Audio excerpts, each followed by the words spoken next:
Cooper కొట్టిన తర్వాత cap సెట్టింగ్కి excellent ఉంటుందని చెప్తున్నాను. సో కానీ చాలామందికి అర్థం కావట్లేదు, దాని వాల్యూ కూడా తెలియట్లేదు. సో ఎంతసేపు మనకి 2-3 రకాలుగా కొడదాము అని చెప్పి ఆలోచనతో ఏ పిచ్చి అన్ని కొడుతున్నారు, కానీ సో పెరిగిపోతుంది కానీ చేను కాపు సెట్ అవ్వకుండా కాపు డ్రాప్ అయిపోతుంది. దానికి కారణం ఏంటి అంటే ఎప్పుడైతే ఫ్లవరింగ్ సెట్ చేయలేని ముందు మనం ఎప్పుడైతే స్ప్రే చేయలేకపోయామో, లేదంటే నల్లి జాతులు అధికంగా ఉన్నా కానీ, త్రిప్స్ అధికంగా ఉన్నా కానీ ఆ రసాన్ని మొత్తం కూడా పీల్ చేసుకొని సో ఫ్లవరింగ్ అనేది కంప్లీట్గా గోడ దగ్గర కొట్టేసినట్టు రాలిపోవడం జరుగుతుంది. సో అలాంటి పరిస్థితుల్లో తెల్లదోమ ఎర్రనల్లిని కంట్రోల్ చేయడానికి, దాంతోపాటు విపరీతంగా కాప్ సెట్ చేయడానికి, ఫ్లవరింగ్ వచ్చి కాప్ సెట్ నిలబడాలంటే ఖచ్చితంగా కూడా కూపర్ అనేది స్ప్రే చేసుకోండి, ఎక్సలెంట్ ఉంది. సో ఇంత వర్షం పడిన తర్వాత కూడా ఎలా ఉందనేది ఒక్కసారి మీరు చూసి నిజంగా అది పనిచేసిందా పనిచేయలేదా అనేది మీరే కామెంట్ చేయండి. సో చేను ఓవరాల్గా చూస్తే ఇలా ఉంది. సో మరొక మంచి వీడియోతో మంచి కంటెంట్తో రావాలంటే ప్రతి ఒక్కరు కూడా ఒక లైక్ చేయండి. సో బడ్జెట్లో మంచి ప్రొడక్ట్ మీకు అందించాలనేదే నా ఇంటెన్షను. సో ప్రతి ఒక్కళ్ళు కూడా ఒక్కసారి ఆలోచన చేయండి. సో కూపర్ ఎంత పనితనం ఉంది కాప్ సెట్టింగ్లో అనేది ఇప్పుడు చూపిస్తాను, చూడండి. మొత్తం కూడా వాటర్ చూడండి ఎలా వచ్చిందో.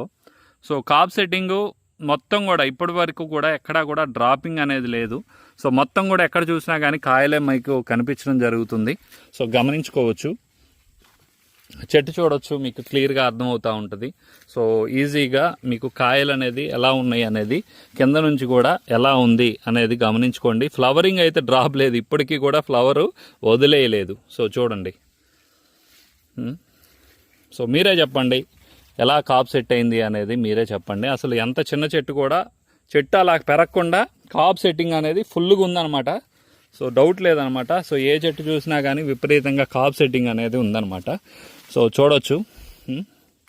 సో ఎక్కడికక్కడ మొత్తం కూడా కాయలే కనిపిస్తున్నాయి. మీకు బ్యాక్గ్రౌండ్లో కూడా చూసినా కానీ కాయలే కనిపిస్తూ ఉంటాయి చూడండి చెట్టుకి.